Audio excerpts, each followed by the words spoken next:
Chapter 5. I woke up late in the afternoon. For a second, I didn't know where I was. You know how it is when you wake up in a strange place and wonder where in the world you are until memory comes rushing over you like a wave. I have convinced myself that I dreamed everything that happened the night before. I'm really home in bed, I thought. It's late, and both Derry and Soda Pop are up. Derry's cooking breakfast, and in a minute, he and Soda will come down and drag me out of bed and wrestle me down and tickle me until I think I'll die if they don't stop. It's me and Soda's turn to do the dishes after we eat, and then we'll all go outside and play football. Johnny and Two Bit and I will have Derry on our side since Johnny and I are so small and Derry's the best player. It'll go like the usual weekend morning. I tried telling myself that while I lay on the cold rock floor, wrapped up in Dolly's jacket, listening to the wind rushing through the trees' dry leaves outside. Finally, I quit pretending and pushed myself up. I was stiff and sore from sleeping on that hard floor, but I had never slept so soundly. I was still groggy. I pushed off Johnny's jean jacket, which had somehow got thrown across me, and blinked, scratching my head. It was awful quiet with just the sound of rushing wind in the trees. Suddenly I realized that Johnny wasn't there. Johnny, I called loudly, and that old wooden church echoed me, Annie, Annie. I looked around wildly, almost panic stricken, and then caught the sight of some crooked lettering written in dust on the floor. Went to get supplies. Be back soon. JC. I sighed and went to the pump to get a drink. The water from it was like liquid ice, and it tasted funny, but it was water. I splashed it on my face, and that woke me up pretty quick. I wiped my face off on Johnny's jacket and sat down on the back steps. The hill the church was on dropped off suddenly about 20 feet from the back door, and you could see for miles and miles. It was like sitting on top of the world. When you haven't got anything to do, you remember things in spite of yourself. I could remember every detail of the whole night, but it had an unreal quality of a dream. It seemed much longer than 24 hours since Johnny and I had met Dally at the corner of Pickett and Sutton. Maybe it was. Maybe Johnny had been gone a whole week and I just slept. And maybe he'd already been worked over by the fuzz and was waiting to get the electric chair since he wouldn't tell where I was. Maybe Dally had been killed in a car wreck or something and no one would ever know where I was, and I'd just die up here alone and turn to a skeleton. My overactive imagination was running away with me again. Sweat ran down my face and back, and I was trembling. My head swam, and I leaned back and closed my eyes. I guess it was partly delayed shock. Finally, my stomach calmed down, and I relaxed a little, hoping that Johnny would remember cigarettes. I was scared, sitting there by myself. I heard someone coming up through the dead leaves toward the back of the church, and I ducked inside the door. Then I heard a whistle, long and low, ending in a sudden high note. I knew that whistle well enough. It was used by us and the shepherd gang for Who's There. I returned it carefully, and then darted out the door so fast that I fell off the steps and sprawled flat under Johnny's nose. I propped myself on my elbows and grinned up at him. Hey, Johnny, fancy meeting you here. He looked down at me over a big package. I swear, Pony Boy, you're getting to act more like Two Bit every day. I tried unsuccessfully to cock an eyebrow. Who's acting? I rolled over and sprang up, happy that someone was there. What'd you get? Come on inside. Dally told us to stay inside.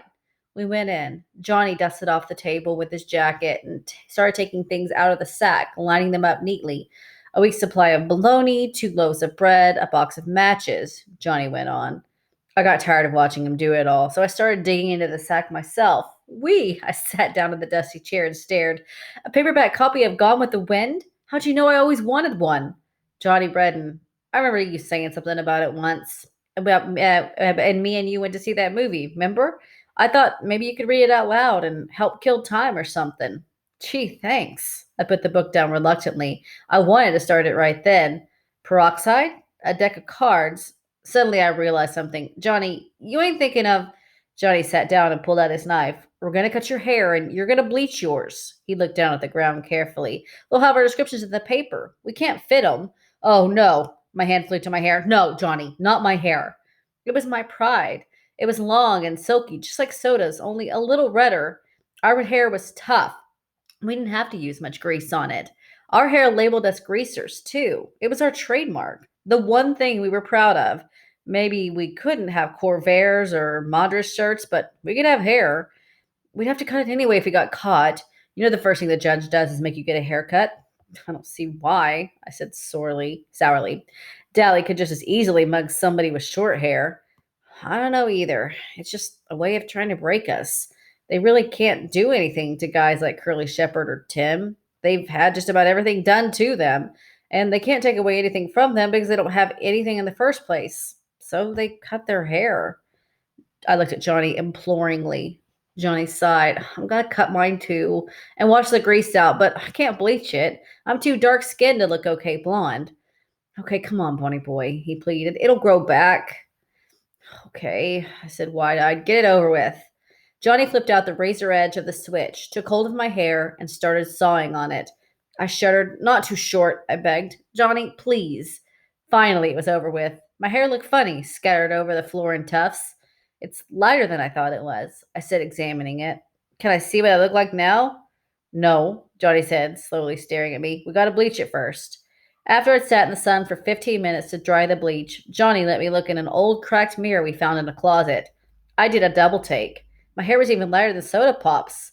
I'd never combed it to the side like that. It just didn't look like me. It made me look younger and scareder too. Boy, howdy, I thought. This really makes me look tough. I looked like a blasted pansy. I was miserable.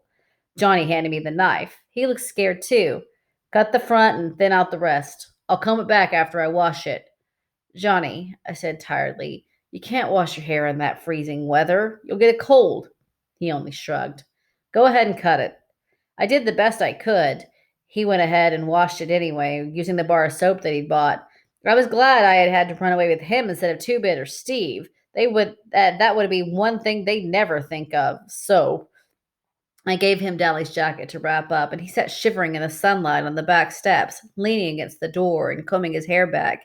It was the first time I could see that he had eyebrows. He didn't look like Johnny. His forehead was wider where his bangs had been. It would have been funny if we hadn't been so scared. He was shivering with cold. I guess, he said weakly, I guess we're disguised. I leaned back next to him sullenly. I guess so. Oh, shoot, Johnny said with fake cheerfulness. It's just hair. Shoot, nothing, I snapped. It took me a long time to get that hair just the way I wanted. And besides, this just ain't us. It's like being in a Halloween costume we can't get out of. Well, we gotta get used to it, Johnny said with finality. We're in big trouble, and it's our looks or us. I started eating a candy bar. I'm still tired, I said. To my surprise, the ground blurred, and I felt tears rain down my cheeks. I brushed them off hurriedly. Johnny looked as miserable as I felt. I'm sorry I cut your hair off, Pony Boy. Oh, it ain't that, I said between bites of chocolate. I mean, not all of it. I'm just a little spooky. I really don't know what's the matter. I'm just mixed up. I know, Johnny said, through chattering teeth as we went inside. Things have been happening so fast. I put my arm across his shoulders to warm him up. Two-Bit should have been in that little one-horse store. Man, we're in the middle of nowhere. The nearest house is 2 miles away. Things were laying out wide open, just waiting for somebody slick like Two-Bit to come and pick him up. He would have walked out with half the store. He leaned back. I could feel him trembling. Good old Two-Bit, he said in a quavering voice. He must have been as homesick as I was. Remember how wisecracking he was last night? I said, last night we were walking with Cherry and Marcia over to Two Bits. Just last night we were laying in the lot looking up at the stars and dreaming. Stop it, Johnny gasped between clenched teeth. Shut up about last night. I killed a kid last night. He couldn't have been over 17 or 18, and I killed him. How'd you like to live with that? He was crying. I held him like Soda had held him the day we found him lying in the lot. I didn't mean to, he finally blurted, but they were drowning you, and I was so scared. He was quiet for a minute. There sure is a lot of blood in people. He got up suddenly and began pacing back and forth, slapping his pockets. What are we going to do? I was crying by then. It was getting dark, and I was cold and lonesome. I closed my eyes and leaned my head back, but the tears came anyway. This is my fault, Johnny said in a miserable voice. He stopped crying when I started. For bringing a little 13-year-old kid along. You ought to go home. You can't get any trouble. You didn't kill him. No, I screamed at him. I'm 14. I've been 14 for a month, and I'm in it as much as you are. I'll stop crying in a minute. I can't help it. He slumped down beside me. I didn't mean it like that, Pony Boy. Don't cry. Pony, we'll be okay. Don't cry. I leaned against him and bawled until I went to sleep. I woke up late that night. Johnny was resting against the wall, and I was asleep on his shoulder. Johnny, I yawned. You awake? I was warm and sleepy. Yeah, he said quietly. We ain't gonna cry no more, are we? Nope. We're all cried out. We're getting used to the idea. We're gonna be okay now. That's what I thought, I said drowsily. Then, for the first time since Dally and I had sat down behind those girls with a nightly double, I relaxed. We could take whatever was coming now. The next 4 or 5 days were the longest days I've ever spent in my life. We killed time by reading Gone with the Wind and playing poker. Johnny sure did like that book, although he didn't know anything about the Civil War and even less about plantations, and I had to explain a lot of it to him. It amazed me how Johnny could get more meaning out of some of the stuff in there than I could. I was supposed to be the deep one. Johnny failed a year in school and never made good grades. He couldn't grasp anything that was shoved at him too fast, and I guess his teachers thought he was just plain dumb. But he wasn't. He was just a little slow to get things, and he liked to explore things once he did get them. He was especially stuck on the Southern gentlemen, impressed by their manners and charm. I'll bet they were cool old guys, he said, his eyes glowing after I read that part about them riding into sure death because they were gallant. They remind me of Dally. Dally, I said, startled. Shoot, he ain't got any more manners than I do. And you saw how he treated those girls the other night. So does more like them Southern boys. Yeah, and the manners bit, and the charm too, I guess, Johnny said slowly. But one night I saw Dally getting picked up by the fuzz, and he kept real cool and calm the whole time. They was getting him for breaking out the windows in the school building, and it was Two-Bit who did that. And Dally knew it. He just took the sentence without batting an eye or even denying it. That's gallant. That was the first time I realized the extent of Johnny's hero worship for Dally Winston. Of all of us, Dally was the one I liked the least. He didn't have Soda's understanding or Dash, Two-Bit's humor, or even Derry's superhuman qualities. But I realized that these three appealed to me because they were like the heroes in the novels I read. Dally was real. I liked my books and clouds and sunsets. Dally was so real he scared me. Johnny and I never went to the front of the church. You could see the front from the road, and sometimes farm kids rode their horses by on their way to the store. So we stayed in the back, usually sitting by the steps and looking across the valley. We could see for miles, see the ribbon of highway and the small dots that were houses and cars. We couldn't watch the sunset since the back faced east, but I loved to look at the colors of the fields and the soft shading of the horizon. One morning, I woke up earlier than usual. Johnny and I slept huddled together for warmth. Dally had been right when he said it would get cold where we were going. Being careful not to wake Johnny up, I went to the steps to smoke a cigarette. The dawn was coming up then. All over the valley was covered with mist, and sometimes little pieces of it broke off and floated away in small clouds. The sky was lighter in the east, and the horizon was a thin golden line. The clouds changed from gray to pink, and the mist was touched with gold. There was a silent moment when everything held its breath, and then the sun rose. It was beautiful. Golly, Johnny's voice beside me made me jump. It sure was pretty.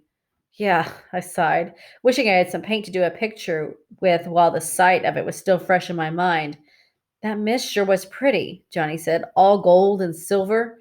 I said, trying to blow a smoke ring. Too bad it couldn't stay like that all the time. Nothing gold can stay, I said, remembering a poem I'd read once. What? Nature's first green is gold, her hardest hue to hold. Her early leaves a flower, but only so an hour. Then leaf subsides to leaf, so Eden sank to grief. So dawn goes down to day. Nothing gold can stay. Johnny was staring at me. Where'd you learn that? That was what I meant. Robert Frost wrote it. He meant more to it than I'm getting, though.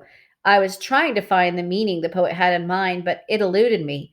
I always remembered it, but because I never quite got what he meant by it. Johnny said slowly, I never noticed colors and clouds and stuff until you kept reminding me about them. It seems like they were never there before. He thought about it for a minute. Your family sure is funny.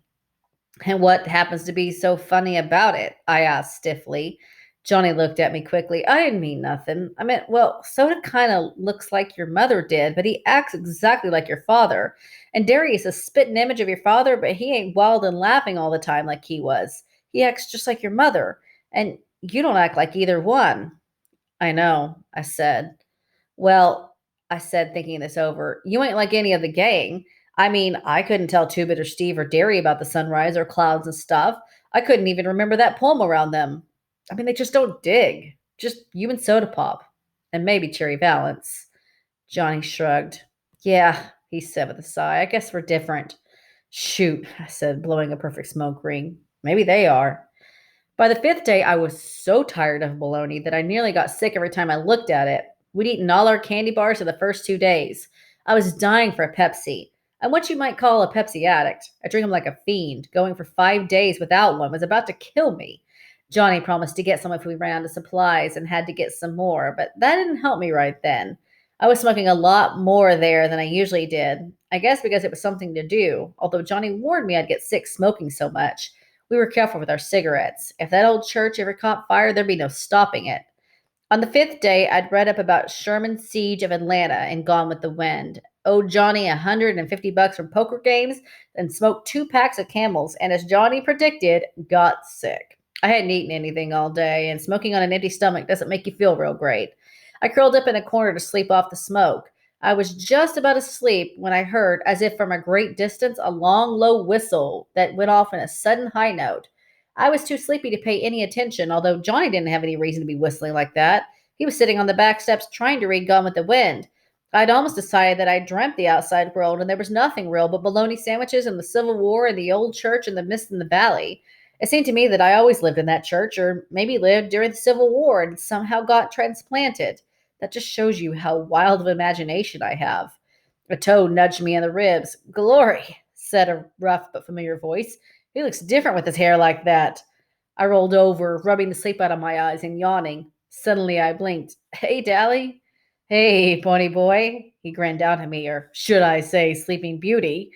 I thought I'd never live to see the day that I would be so glad to see Dally Winston, but right then he meant one thing: contact with the outside world, and it suddenly became real and vital.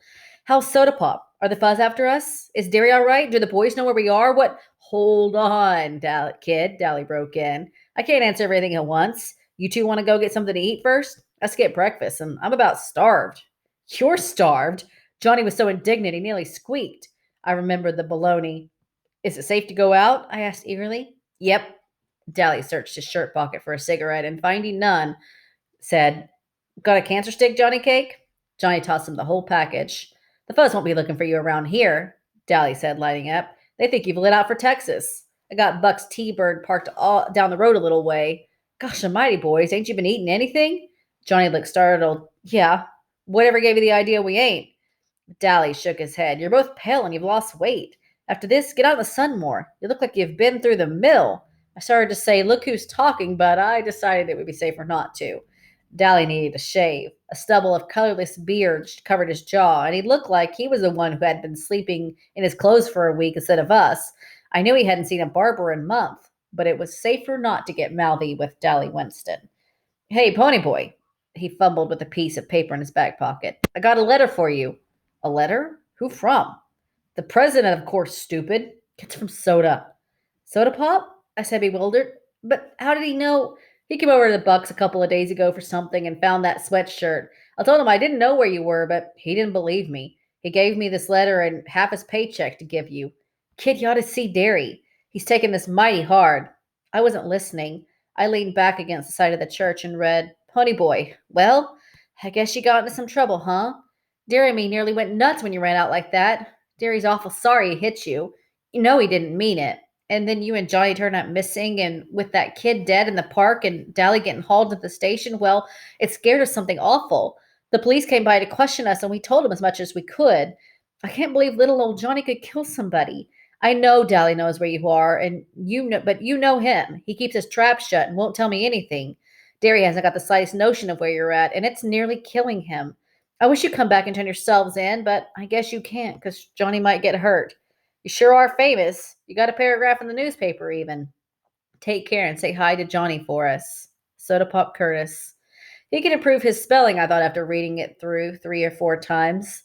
How come you got hauled in? I asked Dally. Shoot, kid, he grinned wolfishly. Them boys in the station know me by name.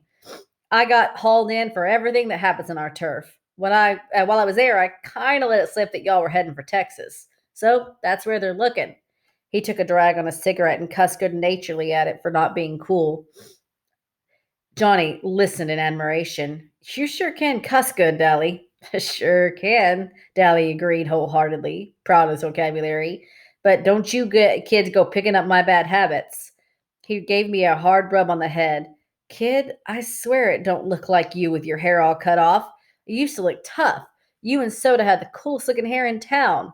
I know, I said sourly. I look lousy, but don't rub it in. Do you want something to eat or not? Johnny and I leapt up. You better believe it. Gee, said Johnny wistfully, it sure would be good to get into a car again. Well, Dally drawled, I'll give you a ride for your money. Dally always did like to drive fast, as if he didn't care whether he got where he was going or not, and we came down the red dirt road off of J Mountain doing 85. I like fast driving, and Johnny was crazy about drag races, but we both got a little green around the gills when Dally took a corner on two wheels with the brakes screaming. Maybe it's because we hadn't been in a car for so long. We stopped at the Dairy Queen, and the first thing I got was a Pepsi. Johnny and I gorged on barbecue sandwiches and banana splits. Glory! Dallas was amazed watching us wolf the stuff down. You don't need to make like your mouth, every mouthful is your last. I got plenty of money. Take it easy. I don't want you getting sick on me. And I thought I was hungry. Johnny merely ate faster. I didn't slow down until I got a headache.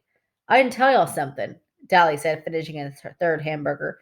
The socials and us are having an all warfare out all over the city.